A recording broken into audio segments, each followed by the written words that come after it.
Hello friends, welcome to birds and technical. இந்த வீடியோவில் நம்ம எதை பற்றி பார்க்க போகிறோன்னா, பேர்ட்ஸ் கேஜில் வாட்டர் எந்த பாத்திரத்தில் வைக்கிறது, அதை பற்றி தான் நம்ம இந்த வீடியோவில் பார்க்க போகிறோம். நம்ம சேனலுக்கு யாருன்னா புதுசாக வந்திருந்தீங்கன்னா நம்ம சேனலை சப்ஸ்கிரைப் பண்ணிங்க. அப்போ தான் நாங்கள் போகிற அடுத்தடுத்து வீடியோ உங்களுக்கு நோட்டிஃபிகேஷனாக வரும். இந்த வீடியோ பிடிச்சிருந்துச்சின்னா ஒரு சின்ன லைக் ஒன்று பண்ணுங்கள். வாங்க டாபிக் உள்ள போகலாம். பேர்ட்ஸ் கேஜில் தண்ணி வைக்க சொல்ல இது மாதிரி பிளாஸ்டிக் டப்பாவில் தயவுசெய்து வைக்காதீங்க. அந்த பிளாஸ்டிக் டப்பாவில் 24 ஹவர்ஸ் தண்ணி இருக்கிறதால அந்த பிளாஸ்டிக் டப்பாவை அப்படியே பாசிலாம் அதில் படிஞ்சிரும். அந்த டப்பாவை கழுவுறதுக்கு நம்மளுக்கு ரொம்ப கஷ்டமாக இருக்கும். ஒரு 5 நிமிஷமாவது அந்த டப்பாவை நம்ம சோப் போட்டு ப்ரஷ் போட்டு கழுவுனா தான் அந்த பாசிலாம் போகும். இதனால் நம்மளுக்கு டைம் வேஸ்ட் ஆகும். அது இல்லாமல் பேர்ட்ஸுங்க அந்த பாசி பிடிச்ச தண்ணியை குடிக்கிறதால அதுங்களுக்கு நோய் வர ஆரம்பிச்சிடும். அந்த பாசி பிடிச்ச தண்ணியில் நிறைய பாக்டீரியாலாம் இருக்கும். நம்ம சரியாக கழுவுனா அதே தண்ணியில் தான் இருக்கும் அந்த பாக்டீரியாங்க. அந்த பாசி பிடிச்ச டப்பாவை நீங்கள் தொட்டு பார்த்தீங்கன்னா தெரியும். அதில் ஒரு ஆயில் மாதிரி ஒரு கரை ஒன்று படிஞ்சிருக்கும். அந்த தண்ணியை பட்ஜீஸ் குடிக்க ஆரம்பிச்சதுன்னா கண்டிப்பாக அதுக்கு நோய் வரும்.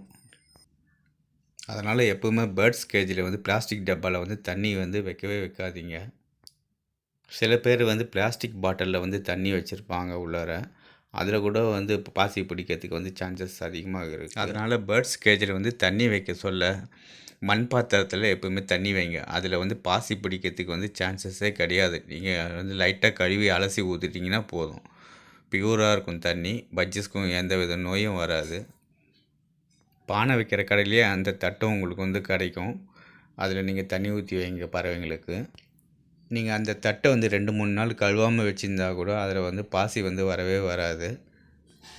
அப்படியே சுத்தமாக தான் இருக்கும் அந்த தட்டு. அதனால் 2-3 நாளைக்கு ஒரு வாட்டி தண்ணி மாற்றாதீங்க பேர்ட்ஸ் கேஜில். பட்ஜஸ் போகிற அழுக்குங்களாம் அதில் சேரத்துக்கு வாய்ப்பு இருக்குது. அதனால் பேர்ட்ஸ் கேஜில் தண்ணி டெய்லி சேஞ்ச் பண்ணிவிடுங்க.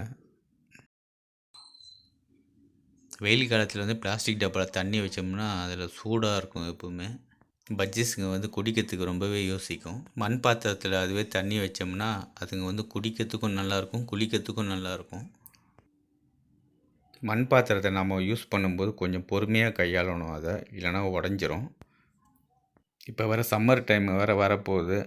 நீங்கள் மண் பாத்திரத்தில் தண்ணி வச்சிங்கன்னா அதில் நல்லா சில்லுன்னு இருக்கும். பட்ஜஸ்க்கு குடிக்கிறதுக்கு நல்லா இனிமையாக இருக்கும். நீங்கள் எத்தனை பேர் பேர்ட்ஸ் கேஜில் பறவைங்களுக்கு தண்ணி வைக்கிறதுக்கு மண் பாத்திரத்தை யூஸ் பண்ணுறீங்கன்னு சொல்லிட்டு எனக்கு கமெண்ட் பாக்ஸில் கமெண்ட் பண்ணுங்கள்.